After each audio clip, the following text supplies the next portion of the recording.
Welcome to the Greatest Story Podcast with your hosts, Zac and Josh. We are here to discuss and react to some of the greatest stories ever told. We will look at books, movies, video games, and all forms of storytelling to figure out what makes a good story and what are some of the greatest stories. Well, the good news is, Josh, we don't have any corrections. Right? Wrong, no. The foolish gorilla is back. Good morning. Hi, howdy, hello. I had a buddy who's really into high fantasy. I mean, like, he is very with it. His name is Adam. He's a good guy.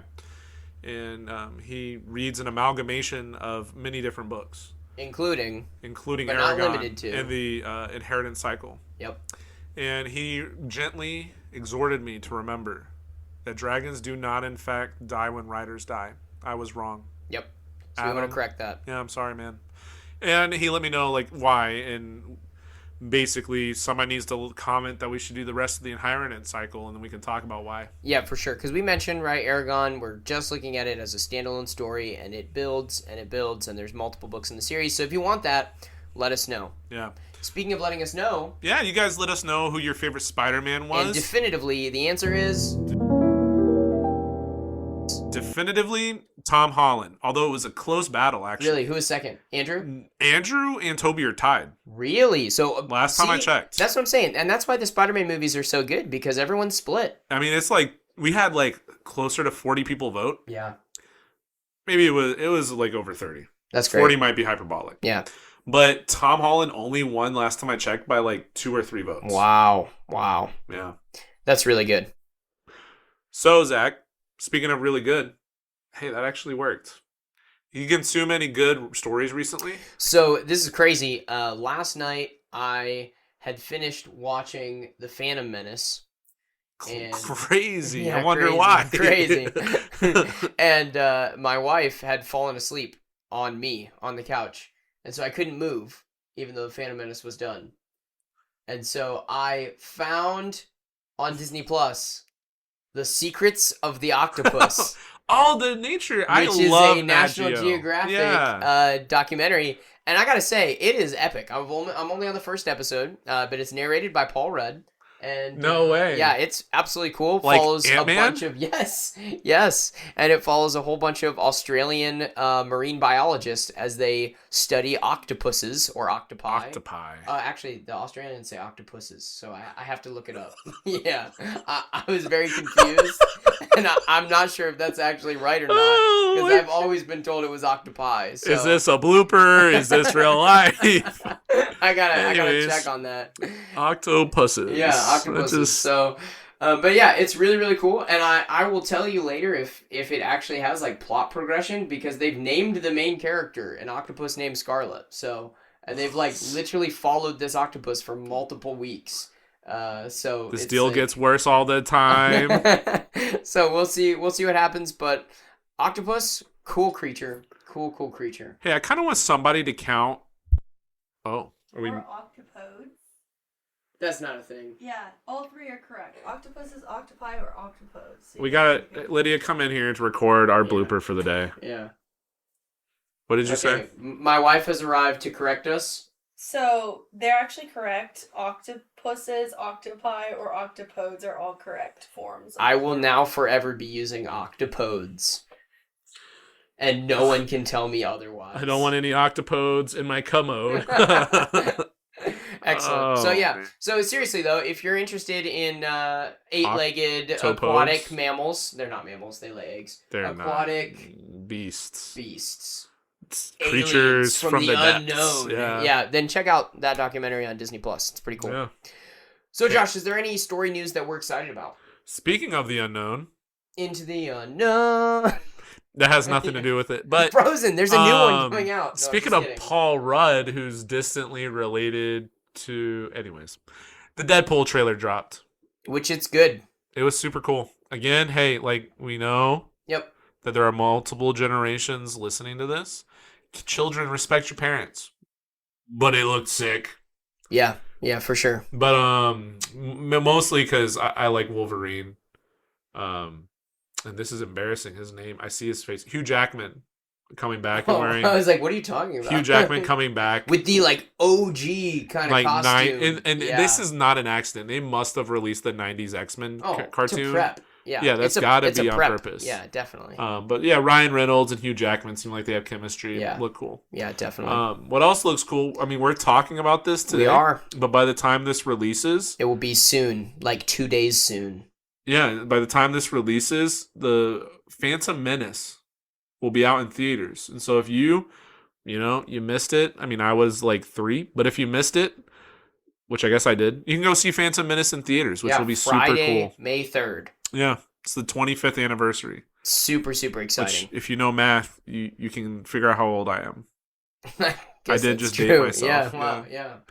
Wow, what an ancient dinosaur. Okay, you might say... At last we will reveal ourselves to the Jedi. At last we will have our revenge. So we want to call out, not our ages, but our Patreon members, and specifically from our free Pathfinder tier, we want to talk or shout out Alexis B, Nathan, and Aiden. So thank you guys for thank you guys for joining us and joining the hunt, and feel free to access that free content that we have for you as you support us. And we want to shout out our Patreon Pathfinder champion, Paige S. You're a champ. You are a champ. You are supporting us in the things that we do, and we can't wait to continue making content for you. Yeah. Comment of the week. We'll give it to Adam for taking the time to help refine our podcast. We're young, right? We're a young podcast. We're dudes being dudes, and Adam helped us not step in bantha poodoo. Yeah, definitely. We really, really appreciate that. And we also appreciate all of the new Insta followers, so keep up the good work. And we want to suggest to all of you on YouTube who are listening, subscribe and follow us, because there is a huge portion of you still that are not subscribed. So make sure to click on that button, click on the bell to get those notifications, and do your thing. It's about 33% of you. Yeah. And we would like to increase that to over 10,000 midichlorians. You know what else we want to... Oh, that was good. Thanks. We want to increase the amount of Star Wars quotes we're using, so I kind of think maybe we should play a game. I want somebody to count how many times we can quote Star Wars. Cool. In this podcast. Cool. That's an on-the-fly thing. Wow. All right. I'm gonna have to let it, just let the force flow through you.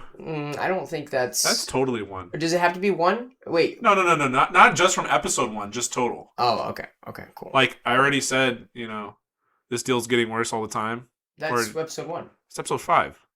Lando, Billy D. Williams. Well, this deal's getting worse all the time. Oh, sorry. Episode 1 is we never should have made this deal. Yeah. It's the same thing. It's a trap. Yeah, it is a trap. What was I gonna say? Well, you know what's not a trap? Characters? Well, we gotta actually have to say what we're doing. We're doing the Phantom Menace, episode 1 of Star Wars. A great episode that introduces the plot line of the entire series, sets us up with all the main characters from all the different episodes going forward. I don't know, I paused. The Skywalker Saga. Yeah, the Skywalker Saga. Yeah. There we go. So some of those main characters of Qui-Gon Jinn, Obi-Wan Kenobi, Padme, Viceroy Newt Gunray. Get that stunted slime out of my sight again.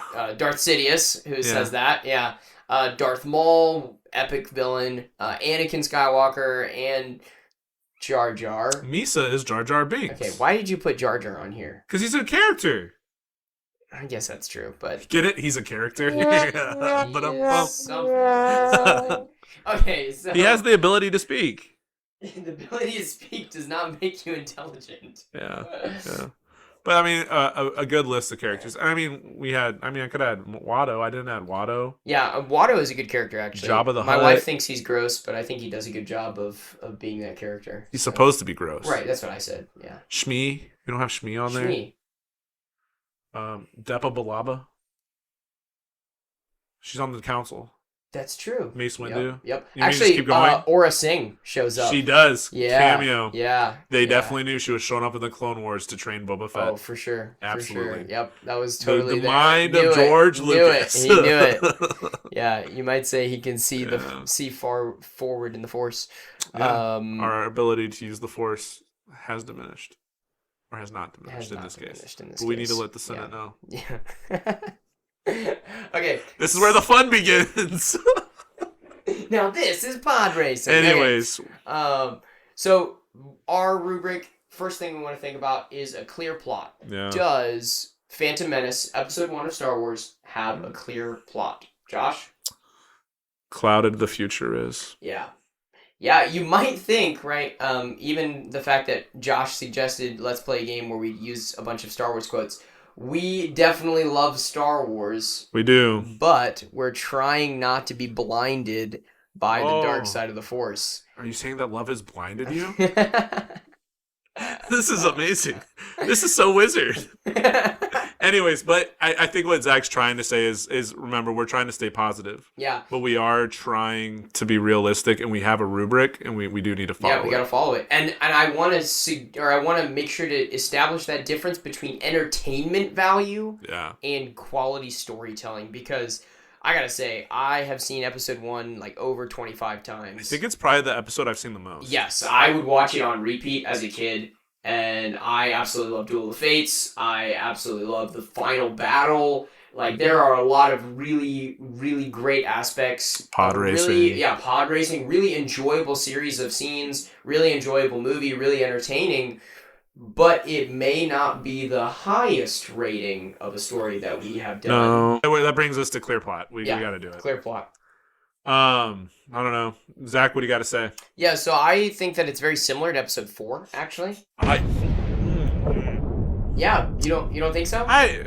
You go, and maybe I'll change my mind. Okay, so there's a lot of journeying from place to place, and it ends with a final space battle with the blowing up of a Death Star type space station. I mean, but like, isn't that every Star Wars movie? Oh, yeah, for sure.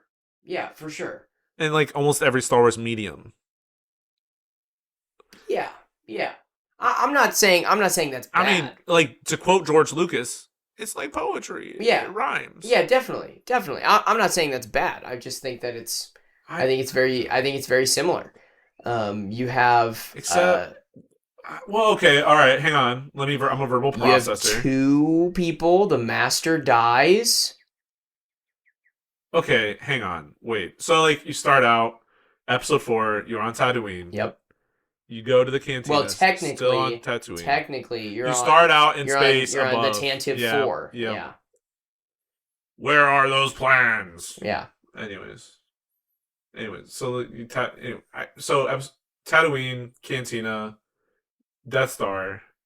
Yeah, I mean space. I guess Millennium Falcon, Star. Death Star. Yeah, back to the base. Yavin 4. Yep. Then final battle. Space. Yep. Episode 1 is spaceship. Space above Naboo. Yep. Then Naboo. Then Tatooine. And then Coruscant. Weirdly. And then Naboo. Final battle. Space. And I guess it rhymes. I'll say it rhymes. Yeah. It does not remind me one for one of episode 4. It's not as close as like episode 7. And that might be a detriment. Well, yeah, that's fair. Yeah. The Force did awaken. Yep. But that might be to his detriment because what do you think of the plot? Yeah, so I think the scene changing is very jarring, and the plot points moving around. I think that it's just hard to follow. Like, I can't really summarize the plot succinctly. And I mean, again, we did this for Aragon, so we have to maintain our integrity, even though I really want to defend Star Wars. Right. Again, we're looking at the story. The plot makes more sense when you keep it in scope of a trilogy. Correct. But we're not doing that. Nope. On its own, standalone film. I think when I think about the plot, you have a few clear arcs, or clear plot lines, rather. You got the politics. Yep. The trade dispute. Yeah, which bleeds into the Senate, which bleeds into, not the chancellor, the senator from Naboo becoming chancellor, right. which really is not important for this movie, but yeah. But I mean, it is interesting. Gee, you're wondering why he's so interested in. Anyways, you got the politics part, then you got the mystery of the Sith. Yep. The Sith being the revealed. Force. At last, we will reveal ourselves to the Jedi. Yeah. At last, we will have our revenge. Oh, by the way, I just got real quick because you mentioned the Sith. Nope, I'm going to save this for consistency. I'm going to save it for consistency, actually. Is this Darth Maul's amount of lines? No, it's... Okay, well, I wish that they had given him more. I think that would be cool. But, no, my issue is the council is like, it's impossible for the Sith to exist because they were gone for like 2,000 years. Yeah. But then Yoda and Mace Windu at the end of the movie are like, always two there are. It's like, wait, so the Sith do exist, guys? I thought you said that was impossible. Well, Ki-Adi-Mundi said they didn't exist. I don't think Yoda... I'm pretty sure Yoda and Mace Windu agreed.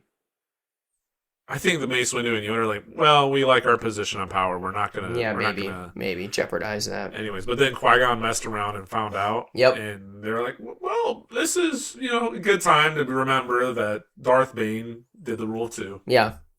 But I mean, the plot for me, like, it's messy, right? You have that, and then you also have the Resistance, like the Naboo coalition between, like the underground police force. And the Gungans. Yep. So you really have those three... weaved kind of plot lines, yeah. Right. And then throwing into that is Anakin, who I guess fits into the mystery really of the Sith. Important for Episode 1. But I mean, he is. He ends up being helpful. So it's weird because the Duel of the Fates is really what? It's about Anakin. Right. Yeah. And so really the whole movie is about Anakin. Yeah. Kind of. And trying spinning because it's a good trick. Right. Because the autopilot's going to get us both killed. If you sound like we're confused, it's because we're confused. We're talking about how the plot's confusing. Yeah, exactly. So, but what about clear characters? Yeah, so moving into our next segment, clear characters. Another struggle. I mean, like I want to talk about how cool they are, but that's another point. Right, because we talk about like character arcs. I guess. I don't know if anyone has a clear character arc. Obi-Wan? Maybe. I mean, because he does take the boy to train. Correct. And he defies... Right, and so my arc for Obi-Wan is Qui-Gon in the opening line of the movie says, be mindful of your feelings and trust the living force. And then he says it again at the Jedi Council. Obi-Wan has much to learn about the living force. But then in the end, Obi-Wan listens to Qui-Gon and does take Anakin as his apprentice, which Qui-Gon says, I know that this is definitely the will of the force. Yeah. So I think there is a clear arc. I think the only arc that we could possibly argue for is Obi-Wan becoming more attuned to the Force. I might push back and say I think you can also make one for Padme. Like, taking the role of the queen. Like, you have this whole thing with her handmaiden. Maybe I would say, like, not being a jerk, because she seems really racist at the beginning towards Gungans. Oh, that's true. And then, like, by the end, it's like, you know what? You guys are pretty cool. Well, because they need them. Right. That's an ethic thing we'll get to. Yeah. I think there is something to say about how, like, she hides behind her handmaidens, and then when she gets to Boss Nass, she's like, no, I am the queen of the Naboo. I need your help. Like, monarch to monarch, Boss Nass, like, we need to work together. And then he goes, yeah, definitely. So I think Padme kind of has one, like, of being like, I am a leader, I'm taking that authority, and I'm taking charge. Because, like, before she's like, I don't approve. Right. Like, pouting on Tatooine. Yep. And she goes to, no, like, this is our action plan. Many Gungans may die if we do this, which totally happens. Yeah, we'll definitely. So, I mean, between Obi-Wan and Padme, I think those are the clearest. Qui-Gon's already, like, top tier pinnacle. Yeah, but Qui-Gon doesn't have a character arc. Right, is why... Yeah, we could talk more about him maybe a little bit for engaging characters. I think we can... Yeah, where you want to move? We good? Yeah, let's go to clear ethical lesson. It's not great. It's not, but I mean, it's exists. Not bad. And there are a couple. I think we talked about two big ones, I think. Yeah, it's not bad, but it may be more average when it comes to the clear ethical lesson. It's no Amazing Spider-Man. I mean, in glancing at our notes, there's actually, I think the third one, I think there's three strong ones. I think that's true. So, yeah, one thing that I definitely attach to from multiple lines mentioned throughout the movie is this idea of fate and choice. Yeah. Right? What is fate? What do you have the ability to choose? What is your fate that you are also influencing? Like, who holds your fate? Do other people help you along the way to accomplish your goals? Is there a chosen one? Is there a chosen one? As a side note, like, we've talked about Dune a little bit. Like, after seeing, like, the movie renditions of Dune and knowing a little bit more about it, I can understand more about Frank Herbert's beef with George Lucas just because of the chosen one thing to begin with. But that's an aside. Yeah, definitely. So what do you think is an ethical lesson, right? Definitely we're pushing, like, Qui-Gon's whole point is listen to the Force, but make choices, right? Qui-Gon's all about make choices, do the best thing that you can, and live with it. Yeah. And I think one of the ways he does that is there's this dialogue of life has value. And Qui-Gon pushes this, right? The Gungans are going to straight up execute Jar Jar. True. And Qui-Gon intervenes. And by saying he owes me a life. Yep. In doing that, Qui-Gon says he preserves life. Yeah. So throughout Star Wars Episode 1, and I think throughout and Qui-Gon stands up for Shmi and Anakin as well. Right. They're not slaves, they're people. Right. Yeah. And Anakin even does that himself, right? Yep. We go through the whole, like, corny lines, like, are you an angel? Right? But you also have him say, I'm a person and my name is Anakin. Yep. Right? Like, because Padme says, oh, you're a slave. And he's like, I'm more than that. Yeah. And I think... my name is Anakin. And we can laugh. Yeah. And but I think Jake Lloyd deserves more credit definitely. As a child actor. Yeah, I think he does I think he does a decent job. I think it's fine. I think Star Wars 1... He definitely did it this time. Finished the race, that is. Yeah, he did. That's good. I think there is something about the value of life, right? And you see, like, the Naboo are, like, Zach kind of hinted at this. They are pretty, like, I guess, I don't know if it's racist. They're species. It would be racist, right? It's the equivalent to our world. Yeah. Right, that's what we're supposed to take out of it. They are prejudiced against other people. Yeah. Because the Gungans are different. They live in the bubbles. They throw blue ball orbs or glowy things. Yep. Or hold them up as, like, a trophy at the end of the movie. Right. I think that's like fireworks, wasn't it? No, he holds up the ball. Yes, that's true. That one was different, though. Okay. That's true. But, I mean... I hate that scene so much. Like, I'll be... That'd be 6, actually. No, episode 4. They have, like, a ceremony thing. Episode 4. That's what I'm saying. That's what I said. It rhymes. Yep. George Lucas knows it rhymes.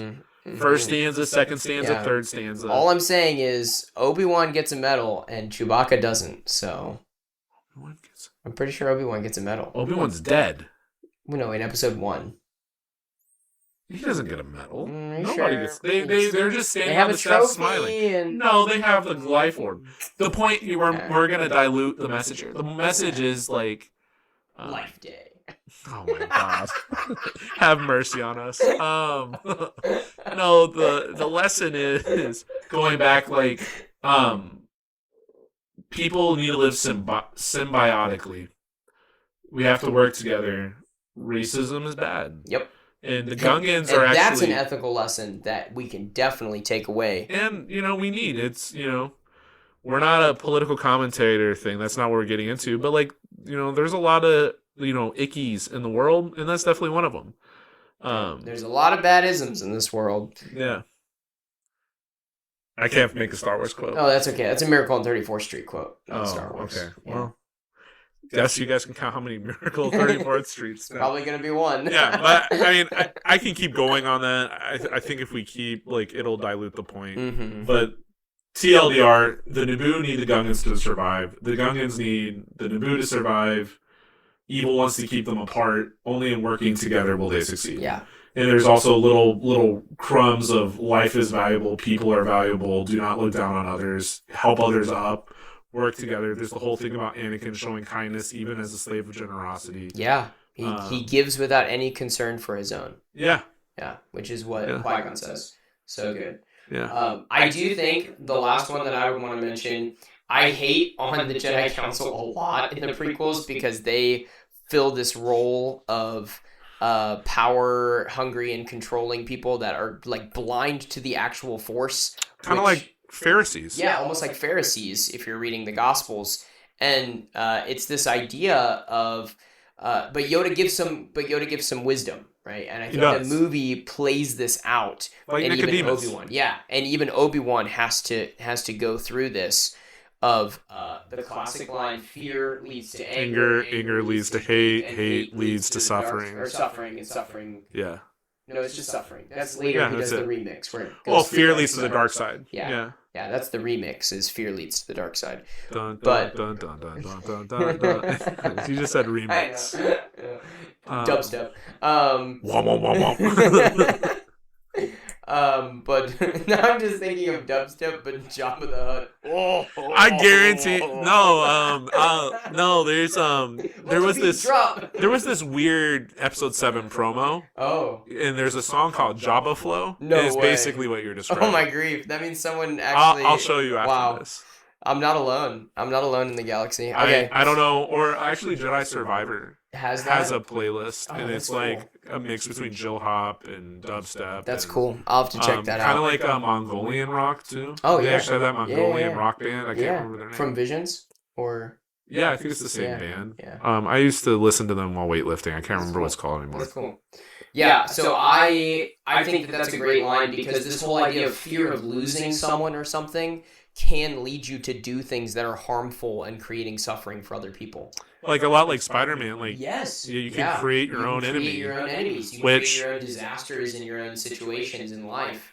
And so by dealing with the things that you can deal with and letting go of the things that you can't deal with, it brings you peace and not suffering. You got to let go of everything you're afraid to lose. Yeah, definitely. And you guys could switch off your targeting system and use the Force, right? And comment on different Star Wars pieces, and maybe we can explore that ethical lesson of fear leads to the dark side more. Yeah, because that's a classic line, but I think there's really some things there that we can talk about. Please comment. I like talking about Star Wars. Give in to your hatred. Okay. Strike me down. Clear conflict resolution. Josh? I think that's... Yeah, see? What's the major issue, Josh? What's the major conflict? The dark side's growing in power. Is there a resolution to that? No.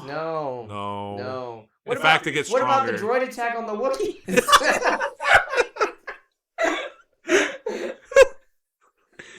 Sin Master Yoda, he has good relations with them. Good relations with them. I have. Yeah. But no, but think about the politics. No, right? that's true. What about the trade? The whole trade dispute. They just wrap it up with a nice little bow, and they're like, "Oh, Viceroy, I guess they'll take away your trade franchise." Which I think there is also an ethical thing about overextending capitalism. Yeah, sure. But that I don't want to get into that. That's geopolitics. There's a lot of bad isms in this world, and commercialism's one of the worst of them. Not capitalism, commercialism. Yeah, commercialism. Yeah, we all like making a buck. Make a buck. No, there is something really messed up though about the galaxy being like, oh, Naboo. Yeah, they could starve to death. Yeah, I mean, literally, there's the question of procedure, but I'm sure we can overcome it. And it's like, procedure? The planet's occupied, bro. And, the queen, not the queen, the Keira Knightley queen, I believe in this scene. Yeah, stand-in. Talks about our people are dying, Chancellor. Mm-hmm. Or not, or Senator. Right. She has to go to Chancellor Valorum. Yeah, and the Senator's like, yeah, that sucks, but there's nothing we can do about it right now. And he, this is Sheev Palpatine. Yep. Right? Sheev. Yeah, what a great name. Thanks, What Disney. a great guy. Yeah. Anyways. But I guess you're right. Resolution? Not much, because that's the point of episode 1 is to set context. Yeah. And an epic conflict. Yeah, but on the other hand, conflict does have resolution. Yeah. There is a clear rising and falling of the conflict. Yep. Yeah, Trade and there's Federation. An amazing duel at the end. Oh, yeah. For a second, I thought you were just saying, oh, yeah. No. Like in agreement to my thing, and then I was like, he's still going. He's singing. Anyways, but there's... You can keep that in or you can cut it out as a blooper. Yeah, we'll see. I don't care. We'll see. We can roll. But clear conflict, I mean, even the bad guys, one goes to jail, one dies, one gets promoted. Yep. So. And the good guys, one dies, one gets promoted. Nobody goes to jail for the good guys. Well, they were all in jail technically to begin with. They were under lockdown, military occupation. Oh yeah, that's true. Yeah. So it was a jailbreak, which it was a jailbreak. Best line of the movie. Where are you taking them? To Coruscant. No, to Coruscant. That doesn't compute. Yeah, wait, you're under arrest. Qui-Gon's like, lightsaber. Yeah. or Obi-Wan's like, we'll need to free those pilots. I'll handle it. Yeah. You're like, oh, okay, all right. Obi-Wan's just sitting here itching his lightsaber. His lightsaber hand's now, master. Oh, great. So, what about engaging in relatable characters? We've mentioned Qui-Gon and we've mentioned Obi-Wan a couple times now. Yeah. I engage. Relatable, not as much to me. Sure. Engaging, definitely. Yeah, compelling, definitely. Yeah. I mean, we've talked about this before off audio, off microphone, off doing in this. The real world. This is the real world. Yeah. I don't know where I was going. we've talked about, so my favorite character has always been Obi-Wan, but the older I get, the more I like Qui-Gon. And I don't know if that's because it's relating to me more, or if I just appreciate Qui-Gon's wisdom and his approach to dealing with other people. I don't know. Which is, hopefully this is, not frightening. But you've been related to I grew up also thinking, like, and I still think Obi-Wan is what we... Yeah, I could say this. I think Obi-Wan is what we should attain to be. I was going to say, he is the Jedi Knight. Yeah, he is the White Knight, the Paladin. Like, that is who you're supposed to look up to. Yep. And you even see his arc all the way to episode 4. But that's neither here nor there. Maybe we'll do a Patreon thing about that at some point. But the older I get, the more I can understand Anakin, I think. And so just like, I respect Qui-Gon's mentality more. I think Count Dooku is a more relatable character the older I get. I love Count Dooku. He is like, I don't agree with him, but he's consistent. I don't like it. Yeah. Oh man, I don't like it. I don't respect it. But I accept it. Yeah. Which I do like Donald Glover's Lando a lot. Yep. Which I hope that Donald Glover Lando project eventually happens. That'd be cool. That'd be really cool. Anyways, we're talking about Phantom Menace. Yep. Yeah. So all that to say, Obi-Wan, Qui-Gon, engaging, yes. Yeah, definitely. Obi-Wan starts off kind of as a jerk. He's like, have we picked up another useless life form, Master? Yeah, he's totally dissing on Anakin. Which goes back to the ethics thing. Yeah. And Jar Jar. Which, okay, but to be fair, Jar Jar is a pathetic life form. No, the ability to speak does not make you intelligent. We see Jar Jar rise in prominence and then get manipulated. So, do we see Jar Jar rise to prominence? It's a manipulation. I was wrong. Nope. Sorry, man. Sorry. But Ahmed Best does a great job as an actor. Oh, 100%. Which there's also commentary, like, just because you think a character's stupid doesn't mean it's not, like, does not mean you should be a jerk on the internet to the actors. Thank you. Yeah. Yes, okay. And actors can play, like, a great hand with what they're dealt. Yeah. Right? So I think about this a lot with the sequel trilogy. I am a huge fan of characters like Finn and the actors. John Boyega does a great job. Does a fantastic job. Daisy Ridley does a great job. Daisy Ridley is a phenomenal person and does a great job acting. Adam Driver is a phenomenal actor. Oh my goodness, yes. And so the script that they're given, the acting that they're told to do, like they excel at what they're given. Yeah. And so sometimes if a character falls flat, it's not the actor or the actress's fault. You need to separate real life from like your feelings about the universe. The story or the character. Yep. We digress. Yep. All that to say, engaging, relatable characters, relatable. Somewhat, yeah, somewhat. But Obi-Wan, Qui-Gon, I think Anakin is like an oppressed slave boy who is still maintaining his ideals. I think that's an engaging character. Yeah. Right, he's given such a cruddy hand in life. Yeah. And then there's that line you said earlier. Yeah, like he gives without any thought of his own. And I think that's engaging. Yeah. And I actually think that could be relatable. No, and you know what? And the more I think about it, the more I really enjoy Anakin as a character because he is this lovable kid who's a little weird and a little awkward and definitely has a terrible life.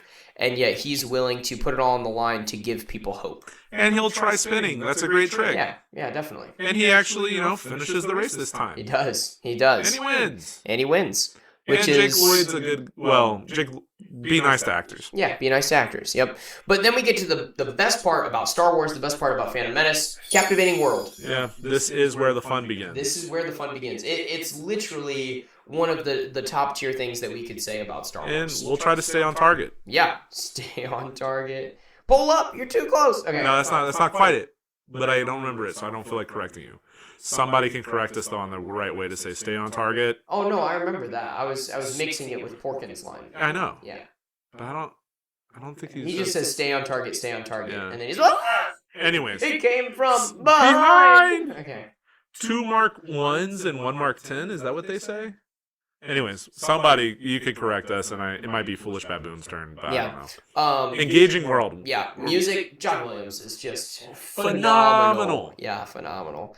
Excellent. Like, the soundtrack alone brings you in and keeps you there. It's amazing. I mean, you're on I dare you guys, go on YouTube and find clips of Star Wars font music. Horrid. Yeah, it's terrifying, actually. It's like... It's just You're so... like, what am I watching? What is this? So bad. And so the music, like Duel of the Fates, if you did not have Duel of the Fates, the movie, which the choreography... I can just listen to Duel of the Fates, and I'm like, oh, look, yeah, that's like the entire plot line of episode 1, right? Yeah, you can hear it. Yeah. Which I also want to give a shout out to. I can't remember the stunt director's and the choreographer's first name, but I think his last name is Gillard. And man, like just if you watch interviews of Ewan McGregor and Liam Neeson and Darth Maul's physical actor and voice actor in episode 1, so just Darth Maul is Ray Park. The amount of effort and sweat they went into the lightsaber duel. Nick? Yeah, Gillard. Gillard? Gillard? Yeah. I think it's Gillard. I think it's Gillard. Anyway, yeah. But just the amount of work they did in the lightsaber, and like you listen to George Lucas and wanting to build up the world, he says, in Star Wars 4, 5, and 6, it's very rigid, not as dynamic. I want to watch them fight in the height of their power, and so it needs to be a little more dynamic. And that was my George Lucas impersonation. Yeah, but I mean that's what Star Wars is doing. Is this world is bringing you in with the starships, costuming, with the choreography, the costuming, the props, the cinematography, the creature is development, the detail is amazing. The aliens, lightsabers, the prosthetics. Lightsabers are just incredible. I absolutely love. Yes, I absolutely love. Like Jedi are amazing to me. This monk-like, samurai-esque, cowboy knight, lightsaber. Like everybody's got blasters. Ranger. Like 2 Jedi is enough to deal with any conflict. Which we learned is not true. Which is not true necessarily. But that's the idea, right? That like. Even whenever, and it's such a great portrayal of the Jedi in the beginning when 2 guys show up and the droid's like, oh, I think they might be Jedi, and all of the Trade Federation is like, oh shit, we're screwed. Now there are 2. Wait, no, that was the Sith. That's the Sith. But yeah, they're like, oh shoot, we're screwed. Like the chance of send Jedi. Even the epicness of the world, like I don't want to get too much into it, right? And the prequels are supposed to be cleaner and shinier, right? That's the whole thing. But just the attention to detail, like in history. Right, George Lucas is clearly like pulling in factors of history into it, and it's very clear. Right, but like the epicness of the Trade Federation, the integrity and just the nitpickiness in the Senate and the Republic's government. And, anyways, I can go on, but just all of that comes together, and just nothing is as huge in scale and scope and variety. And I think I might stick to it. Zac might challenge me with Lord of the Rings, but I think in scope and scale and just the amount of different stories you can have, nothing really beats the Star Wars universe. Oh yeah, I 100% challenge you on Lord of the Rings. Yeah.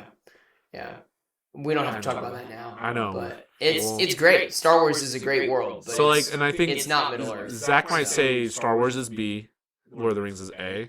For world, I would probably put them both at S. But like if you had to pick one over the other.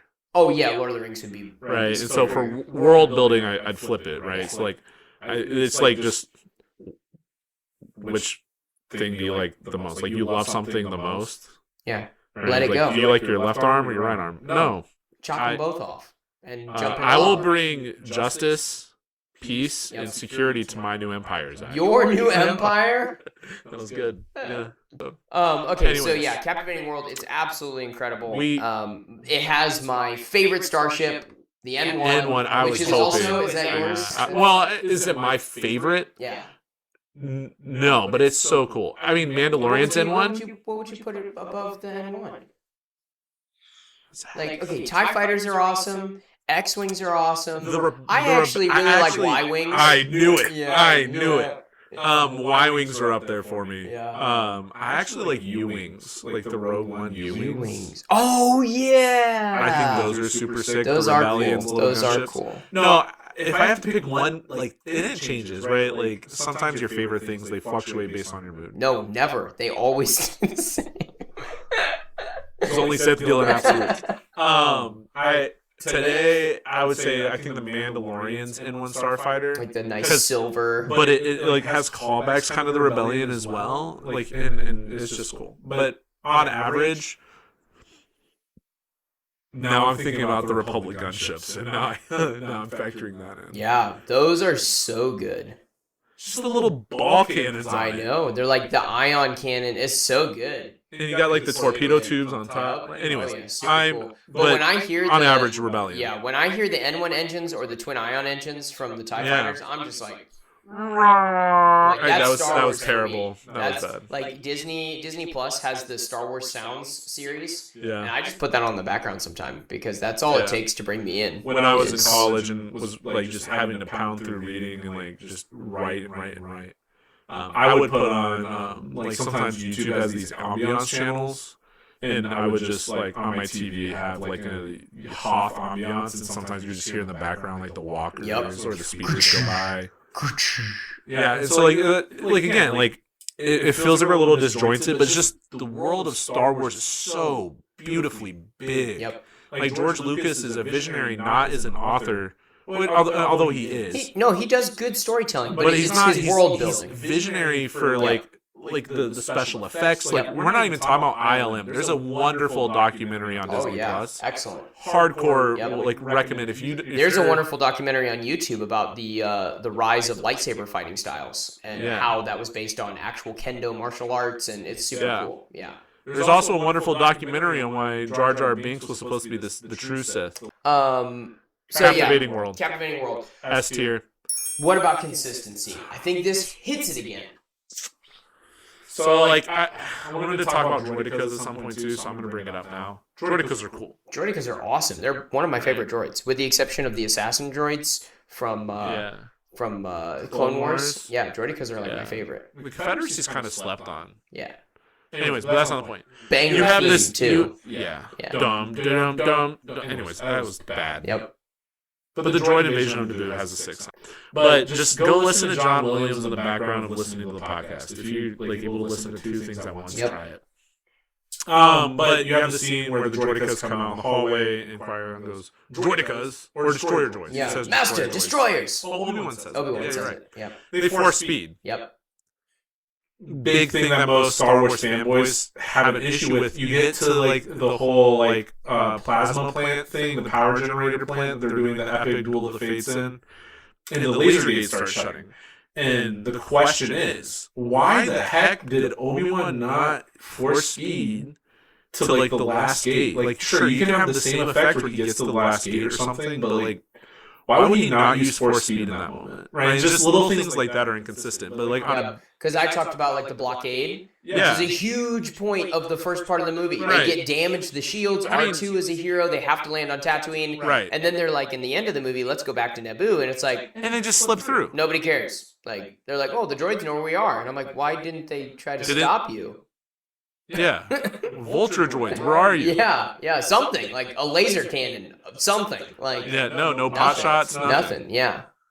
And I don't know, but I mean, there's that. There's also like always the convenience of how the super weapons just magically destroyed. Sure. Right. So like Anakin happens to land right next to the power generators inside of his droid carrier and accidentally shoots the missiles into the correct spot. Yeah.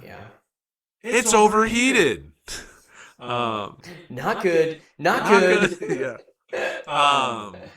But I think the bigger issue is just we've talked also about how consistency in the movie as a viewer, like this is definitely one of the movies you could have in the background. Yeah. Because there's a few key spots that are absolutely epic, and the world building is really great. There's also a few key spots where you need the world building, but most of the time around Coruscant, except for like Coruscant's not important except for the Jedi Council. I mean, and Darth Sidious, or sorry. Whoa, the guy, spoilers. The guy with the chin through the hood that happens to be involved in the Republic and gets promoted to Chancellor. But who was destroyed? The Master or the Apprentice? Oh. Pan over.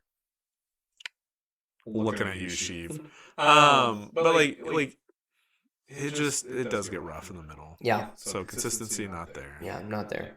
So we've talked about some really, really excellent things and some less excellent things. Yep. So Josh, as we kind of bring things to a close, is there anything that you would want to wrap up with before we do the tier? Don't do the tier yet, but any other closing comments? Gotta let the past die. Kill it if you have to. I know what I have to do. I don't know if I have the strong strength to do it. I don't know if I have the strength to do it. It's so cool. Like, I mean, colors, fabrics, textures, sounds, feelings, emotions, like they're all there, right? Star Wars is cool for the holistic experience. But again, like, we're here to help figure out what makes a story great. And so these things are props, these things are tools, these things do make a great franchise. Star Wars is still probably my favorite universe. Oh, it's a great franchise. It's a great universe. Great, like, world. But when you look at episode 1 as a story, like, they're just, unless the story is meant to be the 3-part trilogy, which it is. Which you could argue that, yep. It is, I think. Mm-hmm. But as a consumer who went to the movie theater, you watch it once, you do leave, and you're like, it's a confusing story, which I think Lydia said something that kind of yeah, my wife said the first time that she watched episode 1, she was like, I am not sure exactly what is going on. And I was like, yeah, that's fair. Like, that's good feedback. I think a lot of people watch episode 1 and they think about that the first time, right? Afterwards, you can kind of fill in the gaps. You're like, well, obviously this is happening because this is happening later. And you're like, okay, but did you know that ahead of time? Like, that's not really told to you in that movie. Yeah, and I think my wife Taylor had a similar phenomenon. Mm-hmm. Yeah. She understood, like, she watched it with me, and she understood a lot more of it this time than, like, even the last time in the past. Which was like a year ago, maybe. Yep. So where are we at, Zach? What's the tier? You want to jump there? Oh, no, my bad. No, that's cool. We can. Let's do it. Okay. I did my math. And you have your my gut feelings, instinct. your will of the force. Use your feelings. Listen to the midi-chlorians. No, Qui-Gon says don't trust your feelings. No, he doesn't say don't trust your feelings. He says be mindful of your feelings. Stay in the present. That's what he says. Yeah. Well, I'm walking. Be mindful of the future, but not at the expense of the present. I'm meditating on my little Grogu seeing stone. That's right. So listen to the midi-chlorians in your bloodstream. My M count is high. It is. The force is strong with you. Fair. So I would put it with the math at C. That's where I am. Yeah. Excellent, like, S tier world building, but there's some other things that really bring it down. I agree. But who to send? The negotiations will be short. Yeah. So, we finish Phantom Menace, and we want to remind you guys to like us on Insta, like us on Facebook, comment wherever you listen to podcasts on whatever platform. It's seriously a huge help, and it helps us get content out to more people. Yeah. And we also want to ask you to sub on Patreon. So we have a free tier at patreon.com. We have some paid tiers as well at patreon.com where you can be a Pathfinder and get access to exclusive bonus content. And so go to patreon.com. We have the link in the description of this episode, and you can follow us there and get access to even more content and bonus episodes. Yeah. If you want to know what Zach thinks is good writing mediums or advice for writing, or if you want to know what I think about violent video games, those are going to be posts and articles that we write that put in our paid monthly little newsletter. Yeah, coming soon. But one thing I also want to say. Oh yeah. Do take our polls seriously, because pretty soon we hear that people are talking about wanting swag and gear. Yeah, merch. But we need accurate results, right? Because we're still small. So if you see a poll in the near future about would you actually buy swag, like, answer that honestly. Yeah. Do us a solid. This is for posterity, so be honest. Yeah. But what are we talking about next episode, Zach? Speaking of posterity. Yeah, we're going to talk about what do you look for in a man, Josh. Specifically, 10,000 pounds and Pemberley Estate. Goodbye. May the force be with you.